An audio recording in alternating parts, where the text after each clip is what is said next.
तो जेंटलमैन, आज हमें 29 ईयर्स पूरे हो गए हैं जिम जाते हुए। और इन 29 ईयर्स में बहुत कुछ सीखा, बहुत चीज़ें ट्राई करी, बहुत चीज़ें इम्प्लीमेंट करी। कुछ अच्छी थी, कुछ बुरी थी, कुछ बेवकूफ़ियाँ थी, कुछ समझदारी थी। ओवर द टाइम जो जो चीज़ों ने मुझे इम्प्रूव किया है इस 29 साल, वो इस वीडियो में हम शेयर करेंगे। और ये 29 साल ऐसा नहीं है कि मैं 29 साल लगातार, बीच में ब्रेक आए, एक समय ऐसा भी था मैंने 3 महीने का ब्रेक लिया, मुझे एक असाइनमेंट की वजह से स्पेन जाना पड़ा था। और वहाँ पे भी लेकिन मैं जॉगिंग और पुशअप्स वगैरह ये सब करता था, लेकिन जिम नहीं जाता था। लेकिन उसके अलावा 29 साल से जिम मैं लगातार जाता रहा हूँ। और हफ्ते में 3 से 5 दिन मैं मेक श्योर करता हूँ कि मैं जिम ज़रूर पहुँच जाऊँ और अपने कंसिस्टेंट वर्कआउट को करता हूँ, अपने वर्कआउट को कंसिस्टेंटली करता हूँ।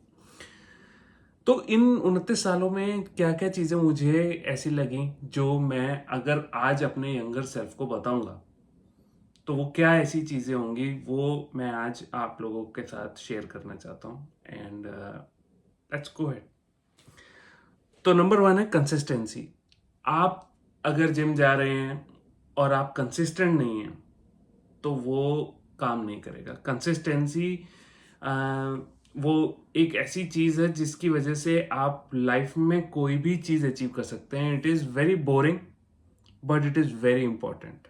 अगर आप जिम जा रहे हैं तो आपको कंसिस्टेंट होना बहुत ज़रूरी है। अगर आप नौकरी जा रहे हैं तो आपको कंसिस्टेंट होना बहुत ज़रूरी है। अगर आप किसी बिजनेस में हैं आपको कंसिस्टेंट होना बहुत ज़रूरी है। आप इन्वेस्ट कर रहे हैं आपको कंसिस्टेंट होना बहुत ज़रूरी है। बिना कंसिस्टेंसी के जीवन में कुछ नहीं मिलता। और सेम जिम के साथ ही है। आप अगर कंसिस्टेंटली वहाँ पे अपना टाइम, अपना एफर्ट नहीं दे रहे, उसकी इंपॉर्टेंस को नहीं समझ रहे, आप बार कभी अप एंड कभी डाउन हैं, कभी 4 हफ्ते चले गए फिर उसके बाद छोड़ दिया, एक बार ज्वाइन किया फिर छोड़ दिया, कुछ समय बाद सोचा नहीं यार यारों के साथ चले जाते हैं तो छोड़ दिया। अगर ये सब चीज़ें आपके दिमाग में आ रही हैं और आप उसकी वजह से आपकी कंसिस्टेंसी हिट हो रही है तो that is number 1 red flag. आप एक फिजिक जो आप चाहते हैं ना वो अचीव नहीं कर पाएंगे। दूसरी चीज है रिकवरी, जिसको हम बहुत छोटी एज में इंपॉर्टेंस नहीं देते। जो नए लिफ्टर होते हैं वो रिकवरी को इतनी इंपॉर्टेंस नहीं देते। वो ये सोचते हैं कि मतलब जिम के पैसे दिए हैं तो 7 दिन जाएं, वहाँ पे जाएं और मतलब हर 7 के 7 दिन, बल्कि मैं भी स्टार्टिंग में इवन मैं एक एक दिन में 2 2 बार गया हूँ। सुबह जाता था और शाम को भी जाता था। तो वो जो शुरुआत में वो चीज़ अच्छी होती है क्योंकि आपके अंदर उस टाइम पे आप यंग होते हो, हॉर्मोन्स आपके उस टाइम बॉडी के अंदर बिल्कुल टॉप पे होते हैं। और उस टाइम पे अगर आप ये सब चीज़ें कर रहे हो देन मेक सेंस। आपको थोड़ा सा जोश ज़्यादा होता है, आप जिम नए नए गए होते हो, तो उस समय पे आपको रिकवरी की इतनी इंपॉर्टेंस पता नहीं लगती। लेकिन एज के साथ this is a long game और आपको यही मेक श्योर करना है कि आप कितनी ज्यादा उम्र तक जिम जाते रहें या कितनी ज्यादा उम्र तक अपने फिटनेस एक्टिविटी के साथ इन्वॉल्व रहें। तो उसके लिए जैसे जैसे आपकी एज बढ़ेगी आपको रिकवरी पे ध्यान देना बहुत जरूरी है। मैं भी 7 दिन जिम जा सकता हूँ, मैं भी दिन में 2 बार जिम जा सकता हूँ अब, लेकिन अब मैं नहीं जाता। अब मेरी एज 44 इस साल होने वाली है और मैं मेक श्योर करता हूँ कि मैं 4 से 5 दिन करूँ, जिम जाऊँ, अपने आप को एक्टिव रखूँ। 2 दिन मुझे रिकवरी के लिए चाहिए, 8 घंटे की नींद मुझे रिकवरी के लिए चाहिए, जो मैं ज़रूर लेता हूँ। और वो चीज़ों को आप एज के साथ ये नहीं कर सकते कि आप उसे पुश करें या उसे इग्नोर करें, क्योंकि रिकवरी एक ऐसी चीज़ है जिसके साथ अगर आपने खेला, पहली चीज़ आपकी ग्रोथ नहीं आएगी, दूसरी इंजरी हो सकती है। तो ये दूसरा नंबर पॉइंट है कि आपको रिकवरी पे अपना ध्यान बहुत जरूरी है देना। दूसरा है, तीसरा है एक्चुअली कि दुनिया में कोई भी परफेक्ट प्रोग्राम नहीं होता। आप किसी भी वेबसाइट पे जाइए, वहां पे मिस्टर ओलंपिया ने अपना प्रोग्राम दे रखा है, आप उस प्रोग्राम को करना शुरू कर दिया, फिर कुछ समय बाद आपको कहीं पे कुछ और किसी और ने कोई प्रोग्राम यूट्यूब पे बताया, आपने वो करना शुरू कर दिया। फिर उसके बाद आपको 5x5 दिखा, आपने वो करना शुरू कर दिया। आपको फैट दिखा, आपने फैट करना शुरू कर दिया। ये सारे प्रोग्राम्स काम करते हैं, every program works, the only thing is you should be consistent with one program for long time. अगर आप प्रोग्राम बदलते जा रहे हो तो काम नहीं होगा. आप एक प्रोग्राम के साथ स्टिक करो. सिंपल से सिंपल 5x5 का प्रोग्राम जो होता है ना, वो तक भी आपके लिए काम कर जाएगा.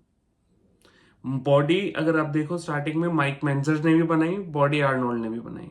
आर्नोल्ड का प्रोग्राम कंप्लीटली डिफरेंट था, माइक मेंजर का प्रोग्राम कंप्लीटली डिफरेंट था, लेकिन बॉडी दोनों की बन गई. अब आप बोलोगे दोनों स्टेरॉइड लेते थे. ऐसा नहीं है कि स्टेरॉइड लेने वाले मेहनत नहीं करते. मैं नहीं लेता, बट इसका मतलब ये नहीं है कि जो लोग लेते हैं वो मेहनत नहीं कर रहे. वो लोग बहुत मेहनत करते हैं, and I respect for them, and also the natural lifters. जो नेचुरल लिफ्टर है उन्हें भी. तो आपको एक प्रोग्राम के साथ स्टिक करना बहुत जरूरी है. उस प्रोग्राम को तब तक ना चेंज करें जब तक कि आपको लगे कि वो प्रोग्राम काम नहीं कर रहा, या आपको फील होने लग जाए कि इस प्रोग्राम में आप अपने टॉप लेवल तक पहुंच चुके हैं. तब तक उस प्रोग्राम में चेंजेस ना करें. मेरा जो करंट शेड्यूल है, मैं पिछले 10 साल से उसे फॉलो कर रहा हूं. It's boring, but I do it every day. उसमें मुश्किल से मैं 1 या 2 एक्सरसाइज आगे पीछे करता हूं. अगर मुझे किसी बॉडी पार्ट के ऊपर इंप्रूवमेंट करना है, कुछ एक्सरसाइज को आगे या पहले कर सकता हूं. अगर मुझे किसी बॉडी पार्ट को ज्यादा इंप्रूव कर जाना है तो उसे पहले करता हूं, एनर्जी जब होती है. कुछ छोटी मोटी चीज चेंज कर सकता हूं, लेकिन वो प्रोग्राम मुझे इतना पसंद है, मैं उसे बिल्कुल चेंज नहीं करता. Because it works for me. It works for me. And even मतलब वो किसी के लिए भी काम करेगा. अगर आपके अंदर कंसिस्टेंसी है और आप उस प्रोग्राम के साथ स्टिक करते हैं, आप अपने माइंड को उस प्रोग्राम के साथ अलाइन कर सकते हैं, तो वो प्रोग्राम आपके साथ जरूर काम करेगा, जरूर आपके लिए काम करेगा. और आपको बार बार इधर उधर प्रोग्राम शिफ्ट करने की जरूरत नहीं है. जो प्रोग्राम शिफ्ट करते हैं ना, वो गेन नहीं कर पाते इतनी जल्दी से. बॉडी समझ नहीं पाती कि आज ये प्रोग्राम कर लिया, कल को दूसरा कर लिया. तो आप बॉडी को कंफ्यूज नहीं कर सकते. आपको बॉडी को एक एक एक पाथवे दिखाना है कि देखो ऐसे है. फिर आप धीरे धीरे उस पर वेट बढ़ाइए उस प्रोग्राम पे. धीरे धीरे धीरे धीरे धीरे जब आपके वेट बढ़ रहा है, सेम प्रोग्राम आप एवरीडे करते जा रहे हैं, तो आप देखेंगे वो मसल्स जिन पे वो प्रोग्राम टारगेट कर रहा था, वो ग्रो करती चली जाएंगी. तो ये बहुत इंपॉर्टेंट है कि कोई भी परफेक्ट प्रोग्राम नहीं होता. किसी बॉडी बिल्डर का प्रोग्राम आप अगर उठाते हैं और उस पर काम करते हैं, तो आप उस पर स्टिक करिए. या आपका अपना प्रोग्राम है, उस पर स्टिक करिए. सिंपल से सिंपल प्रोग्राम अगर आप 10 साल तक उस पर काम करते रहेंगे, 5 साल तक काम करते रहेंगे, बॉडी रेस्पॉन्ड करती है. चौथी चीज, न्यूट्रिशन. न्यूट्रिशन को यार सोशल मीडिया ने बहुत ज्यादा कॉम्प्लिकेटेड बना दिया है. वो इतना कॉम्प्लिकेटेड है नहीं. अगर आपको स्टेज पे नहीं उतरना, आपको बॉडी बिल्डिंग कॉम्पिटिशन्स में नहीं जाना, तो आपको बस इतना ध्यान रखना है कि आपका प्रोटीन इंटेक अच्छा है. ठीक है, आप 2 ग्राम प्रोटीन, ये 1.8 to 2 ग्राम प्रोटीन आपके बॉडी वेट के हिसाब से खा रहे हो, और आप अच्छे से पानी पी रहे हो, और बाकी जो चीजें हैं वो अपने आप फॉल प्लेस अपनी जगहों पे बैठ जाएंगी. बिकॉज प्रोटीन का एक इफेक्ट ऐसा होता है कि अगर आप सिर्फ प्रोटीन का ध्यान रख लो अपनी डाइट के अंदर, और आपको डेफिनेटली आपके गोल मॉडलिंग या स्टेज पे जाना, ये सब चीजें नहीं है, तो अगर आप प्रोटीन का ध्यान रख लो अपनी बॉडी के अंदर, तो आपको बाकी सारी चीजें जो बेकार की होती है ना, उन्हें खाने की जरूरत ही नहीं पड़ेगी. क्योंकि प्रोटीन का एक इफेक्ट ऐसा मैंने देखा है ओवर द ईयर्स के वो आपको जंक फूड खाने के लिए ना रोकता है. आपके पेट के अंदर सेटाइटी, आपको पेट भरा हुआ फील होता है, और उसकी वजह से आपको उल्टा सीधा खाने की जरूरत नहीं पड़ती, आपका मन ही नहीं करता. तो अगर आप अपने प्रोटीन पे फोकस करो और पानी अच्छे से पियो, दिन में 3 लीटर, 2 ढाई 3 लीटर, तो उसके अलावा जो आप बाकी का घर का खाना खा रहे हो या बाहर भी जाके अगर आप खा पा रहे हो, तो वो भी ओके हो जाएगा. आपकी फिटनेस के लिए वो उतना काफी है.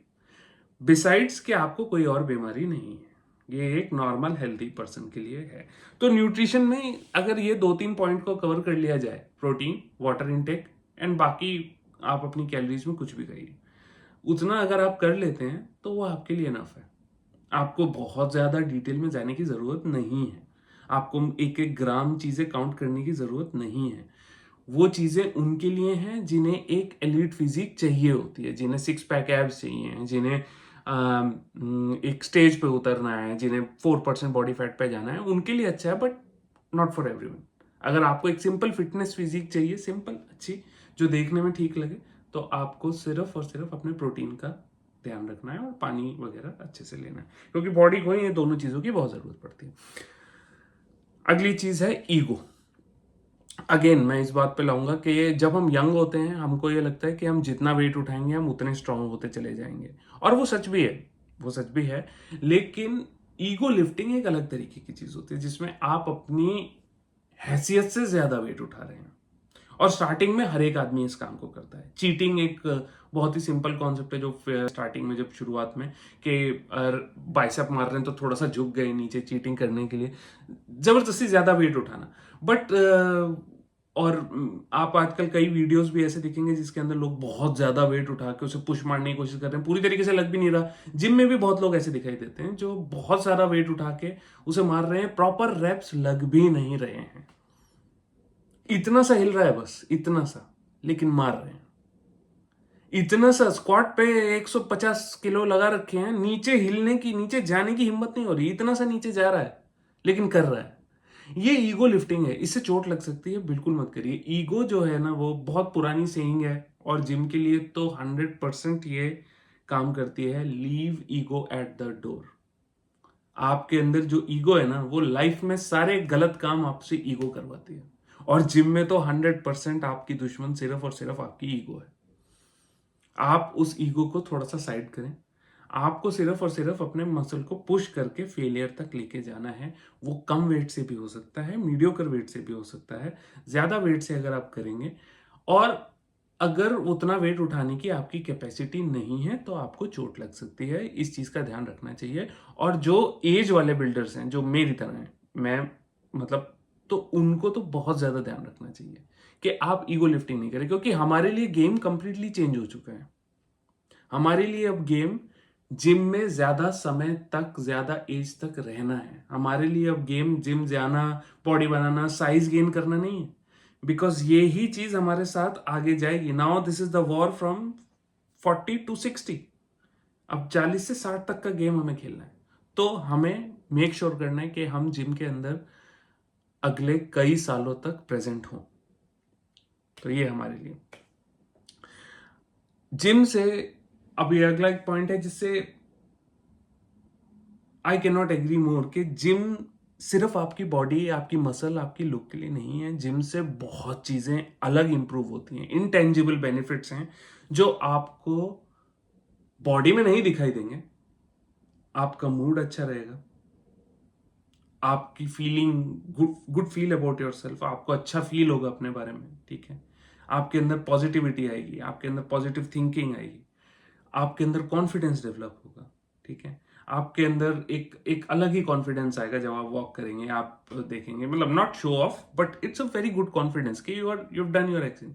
एक आयरन विल, एक विल पावर डेवलप होती है आपके अंदर, कि जब आप वो 12 सेट, वो 12 रेप्स, वो 15-20 किलो के साथ, या कितने भी जो आपका वेट है उस वेट के साथ, जब वो 12 रेप तक पहुंचने का जो दर्द है, या वो 15 रैप तक पहुंचने का जो दर्द है, वो जब आप फील कर लेते हो ना एक बार, जब आप वहां तक पहुंच जाते हो, तो वो जो आयरन विल जो डेवलप होती है ना आपके अंदर, जो एक एक स्ट्रांग विल, उसको आप कहीं और से डेवलप नहीं कर सकते। वो तभी आ सकती है जब आप मेहनत करो, या कोई ऐसा काम जिसमें आप किसी ऐसी चीज को अचीव कर लो जो आपको पहले मुश्किल लगे। आप स्क्वाट कर रहे हो 150 किलो का, आपने उसके अंदर 5 किलो और बढ़ा दिया, अब आप 155 किलो का स्क्वाट मार रहे हो। 155 किलो का स्क्वाट मारने के लिए आपके अंदर एक विल पावर जो होगी ना, जब आप देखोगे 150 से आप 155 पे आ गए, आपके अंदर जो एक बूस्ट आएगा, एक खुशी जो आएगी, एक अलग खुशी, वो चीज का कोई कंपैरिजन नहीं है। जैसे आप नई पीआर अचीव करते हो, आपने नए वेट लेवल्स पे जाके अचीव किया, नई पीआर मारी, नया वेट अचीव किया, नए ज्यादा रेपिटेशंस मारे, तो वो जो विल पावर है वो, there is no comparison to it. आपका मूड हमेशा एलिवेटेड रहता है, आप हमेशा, और आप मोर डिसिप्लिन्ड बनते हो, क्योंकि ये एक ऐसी आर्ट फील्ड है जिसके अंदर आपको बहुत ज्यादा डिसिप्लिन और स्ट्रेंथ मिलती है, आपको मेंटल स्ट्रेंथ बहुत मिलती है। और एक मेडिटेटिव एक्टिविटी है, आप जब वहां पे एक्सरसाइज करते हो आप एक मेडिटेटिव मोड में चले जाते हो। आपको मेडिटेशन अलग से करने की जरूरत नहीं है। मैंने करके देखा, मेडिटेशन में जो फीलिंग मुझे आती है वही एग्जैक्टली मुझे जिम में आती है। इतनी मेडिटेटिव फीलिंग है कि आप दिन की पूरी थकान आप वहां पे भूल जाओगे। तो वो इतने अलग से इतने सारे mood elevation, discipline, consistency, confidence, resistance, ये सब जो आपके अंदर ये जो ट्रेड्स हैं ये सब डेवलप होते हैं, ये सब जिम की वजह से होते हैं। तो इसका सिर्फ और सिर्फ मसल का बेनिफिट नहीं है, इसके बहुत सारे अलग बेनिफिट हैं। तो आज अगर मैं अपने यंगर सेल्फ को एक मैसेज देना चाहूँ कि क्या मुझे करना चाहिए, क्या मुझे नहीं करना चाहिए था इस पूरे 29 साल के समय में, तो मेरे लिए सिर्फ एक ही होगा कि शॉर्टकट ढूंढना बंद करो, कंसिस्टेंसी से जिम जाओ, ठीक है, और अपनी डाइट का ध्यान रखो, दैट्स इट। और रेस्ट करो, इनफ रेस्ट करो, और यही सब चीज़ें आपको over the time make sure करेंगी कि आप अपनी इस बॉडी को मेंटेन कर पाओ। आज के लिए इतना ही भाइयों, अगले वीडियो में फिर मिलते हैं।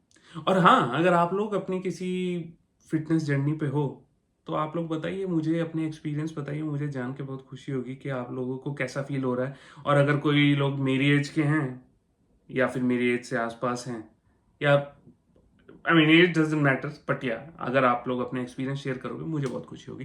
कमेंट्स में ज़रूर बताना। सी यू।